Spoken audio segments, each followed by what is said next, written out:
जिनमें अकेले चलने का हौसला होता है, एक दिन उनके पीछे काफिला होता है। Hey welcome back. मैं Dharmveer, motivational speaker, sales trainer, life and business coach. Man power planning आखिर इतनी जरूरी क्यों है? क्या क्या दिक्कतें आती है अगर आप प्रॉपर वे में मैन पावर प्लानिंग नहीं करते हो तो? वेल, आज हम लोग 4 टॉपिक पर डिस्कशन करेंगे कि मैन पावर प्लानिंग की जरूरत क्यों है।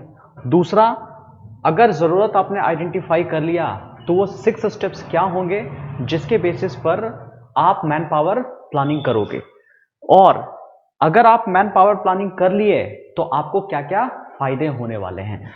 और लास्ट पॉइंट जो हम लोग देखेंगे कि आपके कंपनी में अधिक आदमी काम कर रहे हैं कि कम आदमी है, सरप्लस है या डिफिसिट है भी।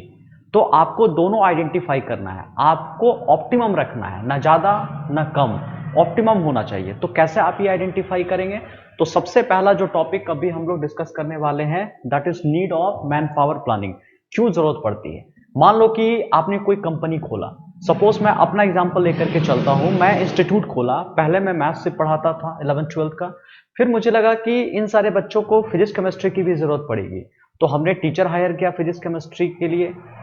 लेकिन अब उसमें क्या हुआ कि मैं अकेले सारे पर्सन को मैनेज नहीं कर सकता था। उनका फी का भी कुछ इश्यू रहता था, फी कलेक्शन का भी रहता था, कुछ इंफॉर्मेशन देना था। तो मैंने एक बंदा को हायर किया, फिर मैंने एक टाइपिस्ट को हायर किया, रिसेप्शनिस्ट को हायर किया। वेल, मैंने ये सब तो हायर करना स्टार्ट किया, अभी भी ठीक ठाक चल रहा था। फिर मुझे लगा कि 9th-10th का भी मुझे ग्रो करवाना चाहिए, तो मैंने ये भी स्टेप ले लिया, वहां भी ग्रोथ आया। फिर मैंने सोचा बैंक एसएससी रेलवे के बच्चों को भी मुझे पढ़ाना चाहिए, मैंने वो भी डिपार्टमेंट बना दिया, वो भी मैंने एक विंग बना दिया। लेकिन दिक्कत क्या आने लगी, उसके हिसाब से मैन पावर मुझे बढ़ाना पड़ा। लेकिन ये मैन पावर मैंने कैसे चुना? उसके कॉम्पिटेंसी के बेसिस पे नहीं, उनकी क्वालिटी के बेसिस पे नहीं। मैंने जो ये मैन पावर डिसाइड किया कि किसी ने रेफरेंस दे दिया कि भैया ये अभी खाली बैठा हुआ है, इसको रख लो, ये मेरा करीबी है, इसको रख लो। या मुझे भी जरूरत पड़ा, कोई पर्सन अपना रिज्यूमे लेकर आया और मैंने उसको हायर कर लिया। दिक्कत क्या आया? मैन पावर तो बढ़ गया, लेकिन उनकी क्वालिटी, उनकी कॉम्पिटेंसी नहीं थी जॉब रोल के हिसाब से। तो पैसे तो मेरे बढ़ गए, पैसे फिक्स खर्च तो मेरे बढ़ गए, लेकिन रिजल्ट उसके हिसाब से नहीं आ रहा था, दिक्कत थी। इसलिए आपको मैन पावर करने की जरूरत है। अगर आप इस तरह के प्रॉब्लम से फेस कर रहे हैं तो आपको सच में मैन पावर करने की जरूरत है। आपको तो कंफर्म है मैन पावर को मैनेज करने आना ही चाहिए। आप बंदा खड़ा करोगे, वो आपका धंधा खड़ा करेगा। देखते हैं, जब आपने आइडेंटिफाई कर लिया कि मैन पावर की हमें जरूरत है, तो वो 6 स्टेप क्या होंगे जिसके बेसिस पर हम मैन पावर को एक्वायर कर सकते हैं। सबसे पहला स्टेप ध्यान से देखिए, मैं एक एक करके बहुत अच्छी तरह से नोट्स बनाकर के आया हूं, ध्यान से देखिएगा। और जो भी बातें मैं करूंगा ना, वो अपने एक्सपीरियंस के बेसिस पे करूंगा, अपना अनुभव के बेसिस पे करूंगा। कहाँ मुझे दिक्कतें आई, क्या क्या स्टेप मैंने उठाया, क्या स्ट्रैटेजी आपको भी लेना चाहिए जिसके कारण आपको दिक्कत ना आए। वेल, पहला, आइडेंटिफाई डिपार्टमेंट। मैंने क्या किया, अपने इंस्टीट्यूट में पहले डिपार्टमेंट आइडेंटिफाई करना स्टार्ट किया। आखिर ये मेन, अगर मेरा इंस्टीट्यूट है तो इसके अंदर कौन कौन से डिपार्टमेंट रन करना चाहिए। तो मैंने इसको क्लासिफाई किया कि एक प्रोडक्ट नॉलेज वाला डिपार्टमेंट होना चाहिए, कि उसको पूरा प्रोडक्ट के बारे में नॉलेज, हालांकि ये नॉलेज तो सबको होना चाहिए, लेकिन मैंने क्लासिफाई किया कि कौन कौन से पहले प्रोडक्ट हमारे में आ रहे, क्या फीचर है, क्या प्राइसिंग है, कब खत्म होना चाहिए कोर्स, कब इंड होना चाहिए, डे वाइज टाइमिंग क्या है, सिलेबस क्या है, कौन सा बुक चला रहे हैं, टोटल नंबर ऑफ क्वेश्चन उसमें क्या है, एक एक चीज उसका जितना डिटेल हम लोग जान सकते थे वो जानने की हम लोग कोशिश कर रहे थे। दूसरा डिपार्टमेंट बनाया मैंने मार्केटिंग और सेल्स के लिए। मार्केटिंग क्या होता है और सेल्स क्या होता है ये भी आपको पता होना चाहिए। मार्केटिंग पुल करने का काम करता है, सेल्स आपको पुश करने का काम करता है। तो डिपार्टमेंट बनाया, फाइनेंस का डिपार्टमेंट बनाया, प्लस एचआरए का डिपार्टमेंट बनाया मैंने, फिर ह्यूमन रिलेशनशिप मैनेजमेंट का मैंने डिपार्टमेंट बनाया, एडमिन का डिपार्टमेंट बनाया, करीब 5 से 6 तरह का मैंने डिपार्टमेंट बनाया। और उसके अंदर भी मैंने सारे के सारे सब डिपार्टमेंट ऑर्गेनाइजर जो चार्ट होता है वो सारा का सारा मैंने बनाया। और फिर दूसरा स्टेप मैंने क्या किया कि डेवलप एसओपी। एसओपी क्या होता है? एक तरह का आप कह सकते हो कि मैनुअल है, ये एक तरह का स्टैंडर्ड ऑपरेटिंग प्रोसीजर इसको आप कह सकते हो, कि हर डिपार्टमेंट में क्या क्या काम होता है वो एक एक करके मैंने लिखा। एक एक बातें मैंने लिखा। मान लो फाइनेंसिंग अगर करना है तो पैसा अगर आता तो पैसा कहाँ कहाँ जाना चाहिए।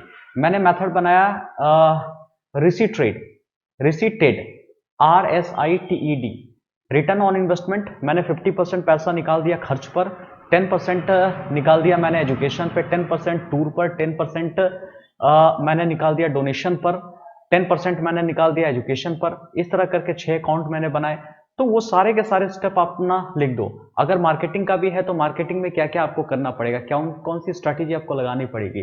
आप डिजिटल मार्केटिंग करते हो तो डिजिटल मार्केटिंग में भी आपको क्या क्या करना पड़ेगा।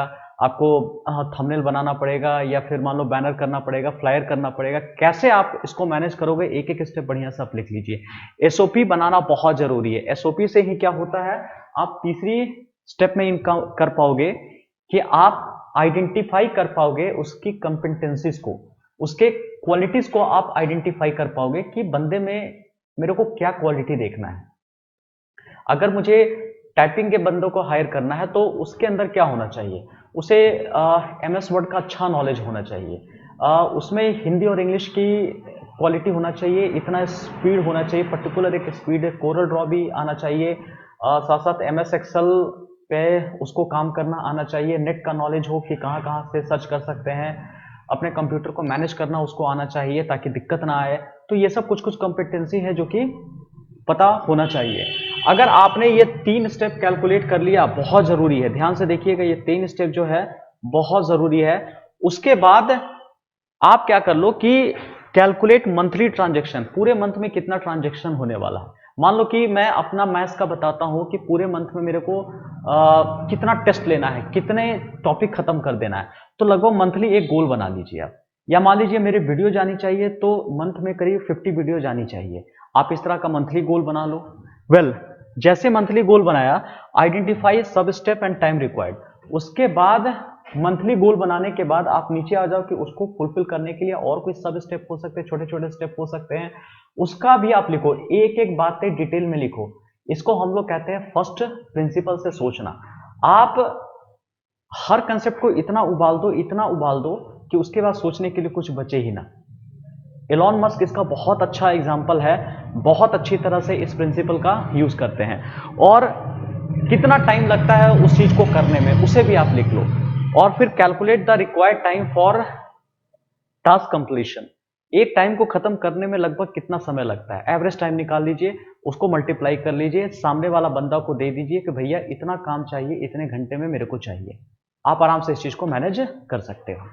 ये सारे के सारे 6 स्टेप बहुत जरूरी है, इसको बहुत अच्छी तरह से आपको आइडेंटिफाई करना पड़ेगा आपको। Benefits of man power planning.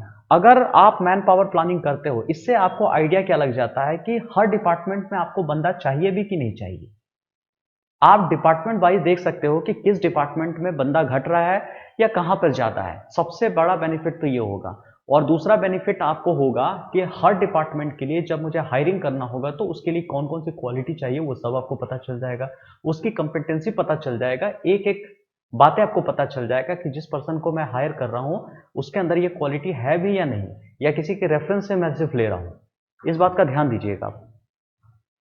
Next आइए, आपको आइडेंटिफाई करना पड़ेगा कि आपके डिपार्टमेंट में अधिक बंदा है या कम बंदा है। ये कैसे पता चलेगा, सरप्लस आदमी है उसके लिए आप देखो कि आपके कंपनी में कहीं मिसकम्युनिकेशन तो नहीं हो रहा है। एक टाइम होता था मेरे इंस्टीट्यूट में, जब मैंने बहुत सारे लोग को रखा था तो मिसकम्युनिकेशन होता था, बहुत लोग को तो कुछ पता ही नहीं चलता था, और बहुत लोग को पता भी चलता था तो रॉन्ग इन्फॉर्मेशन पता चलता था।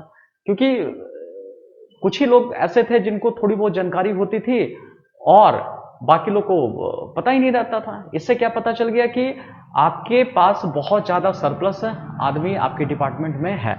दूसरा, बहुत लोग सिट आइडल, ऐसे ही चुपचाप बैठे हुए रहते हैं, काम धाम कुछ नहीं है, बस बैठे रहते हैं। मालिक गया तो कुछ कुछ करना स्टार्ट कर देते हैं, दिखाना स्टार्ट कर देते हैं।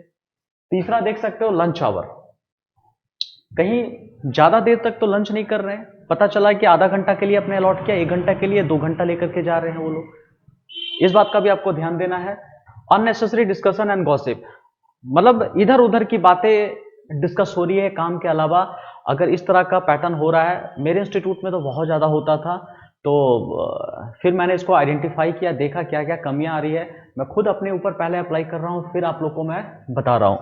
और फिफ्थ में देखिएगा कि कुछ लोग क्या होंगे, लेट आएंगे लेकिन जल्दी जाने की कोशिश करेंगे, लेट आएंगे जल्दी जाने की कोशिश करेंगे।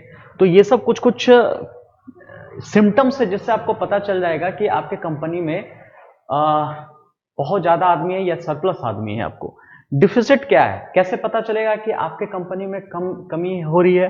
तो एक तो इंक्रीमेंट कम मिल रहा है, दूसरा कि बहुत ज़्यादा वर्किंग आवर है, लंबा वर्किंग आवर है। उसको होना चाहिए 8 आवर होना चाहिए, लेकिन ये बढ़ के चला जा रहा है 10 घंटा।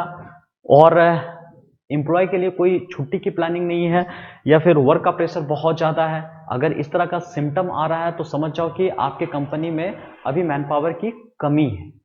तो आपने देखा कि 4 स्टेप के बेसिस पे पूरा मैन पावर आपको प्लानिंग करना है। जरूरत क्यों है आपको बता दिया। आपको किसी रेफरेंस के बेसिस पे हायर नहीं करना, आपको जरूरत के बेसिस पे हायर करना है। 6 स्टेप्स मैंने आपको बता दिया। सबसे पहले तो आप बताया था मैंने कि डिपार्टमेंट आप आइडेंटिफाई कर लो, उसका एसओपी तैयार कर लो, उसके हिसाब से कंपेटेंसी आपको मिल जाएगा। फिर टोटल मंथली में ट्रांजेक्शन कितना होता है, उसके सब स्टेप क्या होते हैं, टाइम कितना लगता है, एक टास्क को कंप्लीट करने में कितना समय लगता है, उसके बेनिफिट बताया। और सरप्लस है कि नहीं है उसको आप आइडेंटिफाई कर सकते हो। वेल, अगर थोड़ा सा भी आपको मदद हुआ है इस वीडियो से तो लाइक जरूर करके हमारा उत्साह बढ़ाइए, ताकि मुझे पता चलेगा कि इस तरह के कंटेंट मुझे और भी बनाना चाहिए और आपको सच में इसकी ज़रूरत है। और वेल, वीडियो को शेयर जरूर कीजिए, because sharing is caring. And कोई भी बात अगर होती है ना वीडियो से रिलेटेड, जो भी बात है, तो आप कमेंट बॉक्स में जरूर लिखिए। अगला वीडियो कौन से टॉपिक पे आपको चाहिए मुझे जरूर लिख करके बताइए, क्योंकि मैं कंटेंट नहीं बनाता हूं, मैं आपके प्रॉब्लम का ही कंटेंट बनाता हूं। वेल, ध्यान रखिएगा अपना। अगले वीडियो में मिलते हैं। इसी तरह एचआर का नेक्स्ट वीडियो लेकर के मैं आऊंगा। Bye, take care.